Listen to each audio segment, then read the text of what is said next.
Well, I guess it takes part 6 after all. So I'm still on the trail of being ready for tomorrow for the, as I showed on the previous page, the Sierra activity period, which is 1100 zulu on 30 meters on 10.116 megahertz. So I got the thing tuned up, you saw in the last episode, or the last effort, and just as I was putting it back together, I could not get the final TX mixer to tune up.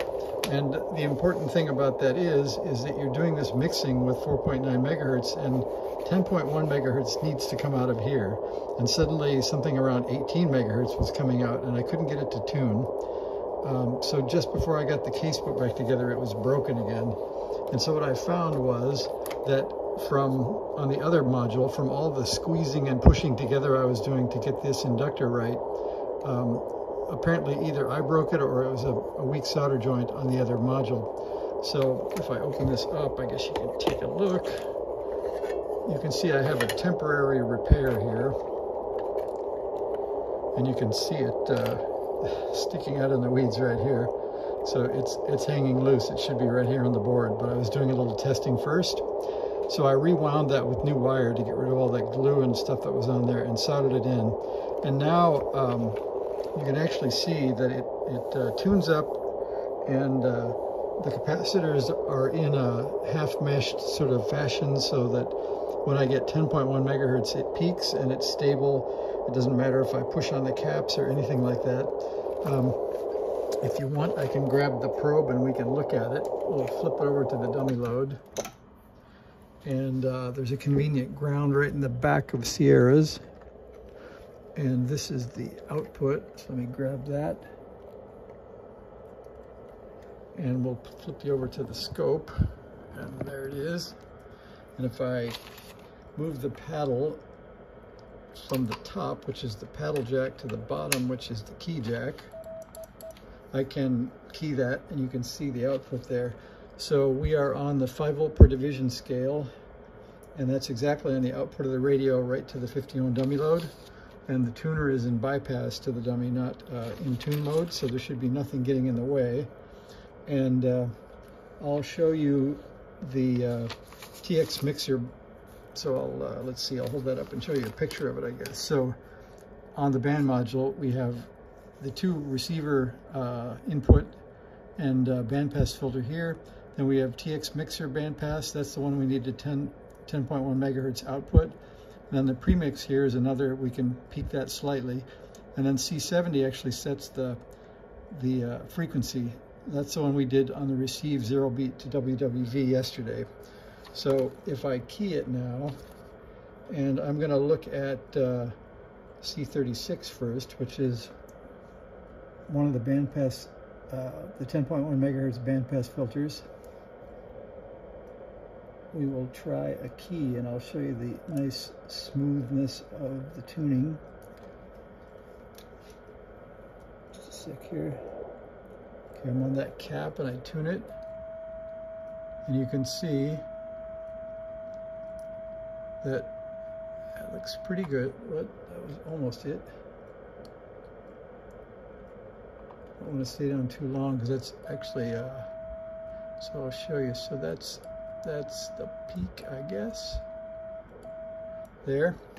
And so if we count that up, let me move the bottom of the trace. So we'll go to the middle of the fat part of the trace for the bottom, and we can count 5, 10, 15, 20, 25. So I'll give that 29, whoops, pardon me, 29 volts peak to peak. And if we give that a shot here on the old ancient iPhone, we'll say 29 squared divided by 400. So we get 2.1 watts, which is exactly the sort of number you want to get out of a Sierra, is about 2 watts. So that's officially, I think, ready for tomorrow night's show. That was at 10.116 megahertz, so that's exactly where we want to be tomorrow. And if I flip it off of dummy load onto the antenna, I'll take you back over here. There was a station on earlier. I don't know if there is now or not. Probably it'll be dead for the video. That's that's how it works. And right now it's about 11:35 on a Friday night.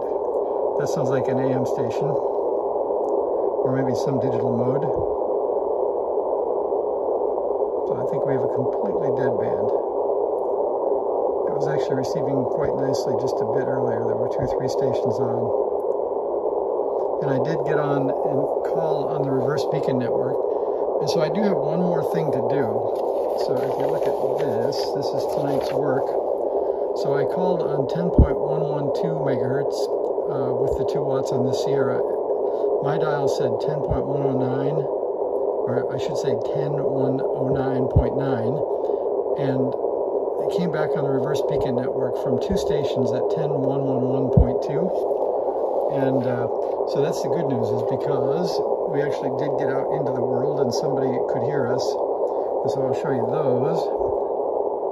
So those are ND7K and NG7M, and if we go up to the map, you can see, if I shrink it up a little bit, maybe flip it sideways for you. So we made it to almost to Phoenix from San Jose, and then Salt Lake City. So I thought that was pretty good news. I don't have a great hope about reaching Europe tomorrow night, but maybe I'll talk to somebody else on the West Coast. So that's update number 6. I'll shorten up those wires and I think put the lid on it, and we'll call that, and put the cover over the 30-meter module. And so I have 2 choices. I have my original cover, so this is a module I built years ago, and all I did was scribble 30 on it, and it comes with this piece of blank board.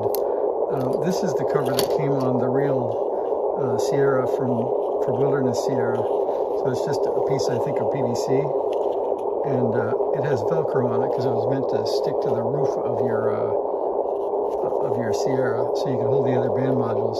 But I think because you can't tune it, I think I'll put the fiberglass cover on the front first, and then if it works out well, we might come back later and put the protective cover on. Because I do have to say that yesterday, my fat fingers, I would grab in, and I was changing the tuning slightly by yanking the module out. So I think these plastic covers are the way to go for the final product. So there you go, a little bit too long, but I think we're close to being ready tomorrow. One more little lead shortening and hook that toroid to the band module, and I think we got our 2 watts. I'll try to figure out what to do about this 1.3 kilohertz. I don't know if my frequency counter is good enough for that calibration, but I'll also try to tweak the BFO, or I should say the mixer, to get transmit and receive frequencies the same. But that's the end of this. So thanks for watching. See ya.